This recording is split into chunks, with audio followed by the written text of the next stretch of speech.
In January of 2020, the first case of COVID-19 was reported in the United States. A couple months later, the president declared a national emergency, and the country went into lockdown. Over the next 18 months, COVID-19 would become the deadliest pandemic in U.S. history, claiming more lives than the 1918 Spanish flu.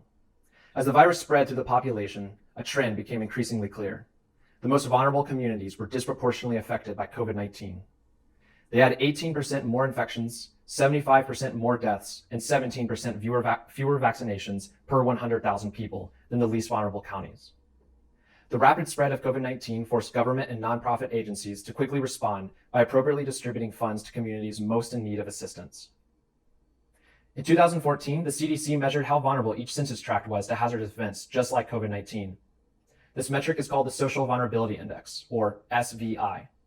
The overall Social Vulnerability Index is calculated as an aggregate of the individual SVIs determined for 4 themes based on census data: socioeconomic status, household composition and disability, minority status and language, and housing and transportation.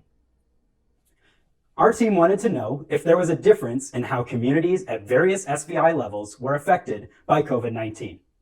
As COVID-19 data is widely available at a county level, we decided to roll up the census tract level data to the county level. We then calculated an overall SVI for each county in the U.S. With this county level data, we're able to visualize SVI for the entire United States. The dark red shows counties with higher social vulnerability, while the yellow indicates less vulnerable counties. At the state level, we're able to clearly see the differences in vulnerability between counties. These 4 maps show the vulnerability by county in North Carolina for each of the 4 themes that go into computing the SVI. Now let's take a look at SVI in combination with COVID-19 data to see the varying impact of the pandemic. From here on, all metrics will be reported per 100,000 people in the county. First, we'll split up SVI into 3 vulnerability groups: low, moderate, and high. Any county above the 90th percentile for vulnerability was classified as high, and 10th percentile or lower was classified as low, and in between was classified as moderate vulnerability. If we plot the number of infections for each vulnerability group starting in January of 2020, a clear pattern emerges. The most vulnerable counties in the U.S. experienced the greatest number of infections. As of September 2021, there were 18% more infections in high vulnerability counties than in low vulnerability counties across the United States. When we repeat the previous process for the number of deaths, we see a similar pattern. As of September 2021, 75% more people have died in high-risk communities than in low-risk communities. The most vulnerable counties have the highest COVID deaths and infection rates in the country. When we plot the number of vaccinations, however, the data showed that counties most affected by COVID have a 21% lower vaccination rate than counties least affected by COVID. However, if we filter SVI by the housing composition and disability theme, we see an interesting trend. Vaccines began rolling out in late 2020, and as time progressed, highly vulnerable counties saw a lower vaccine rate than their peers. As of September 2021, half as many people in high vulnerable counties were vaccinated relative to their low counterparts. This stark difference in vaccination rate appears to be similarly reflected in the steadily rising death rate for the vulnerable counties in this theme.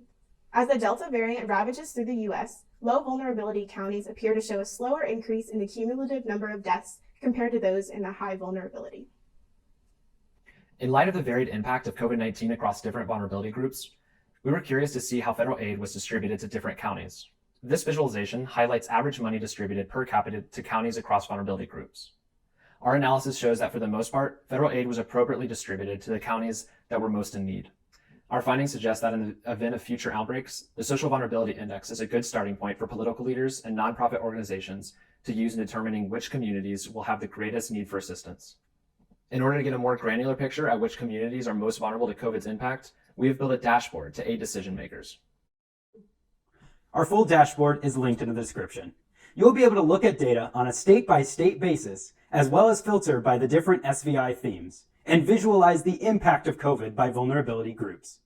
As you can see, COVID disproportionately impacted high vulnerability counties, resulting in far more infection, far more deaths, and fewer vaccinations than their low vulnerability counterparts. Distributors of COVID relief aid have clearly considered this vulnerability differential and have taken action to provide vulnerable counties with additional aid.